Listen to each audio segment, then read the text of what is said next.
Wow! Yusek Cabral.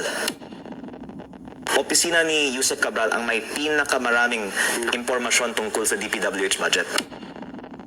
Official document ba ito? Opo, ito po ay internal file mula sa opisina ni Undersecretary Cabral. At actually, akala ko may kopyan ito ang ICI. Opo. Pero bumisita din ako sa ICI ngayong linggo at nalaman ko na nawala pa lang mga computer. Wow! Yusek Cabral. Grabe.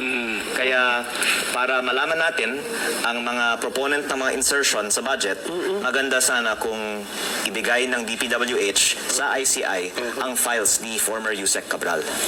Nalaman ko na nawala pa lang mga computer. Wow! Yusek Cabral. Opisina ni Yusek Cabral ang may pinakamaraming impormasyon tungkol sa DPWH Ayan budget. na. Official Ayan document na. ba ito? Opo, ito po Ano? ay internal file mula sa opisina ni Undersecretary Cabral. At actually, akala ko may kopyan ito ang ICI. Opo. Pero bumisita din ako sa ICI ngayong linggo at nalaman ko na nawala pa lang mga computer. Wow! Yusek Cabral. Grabe.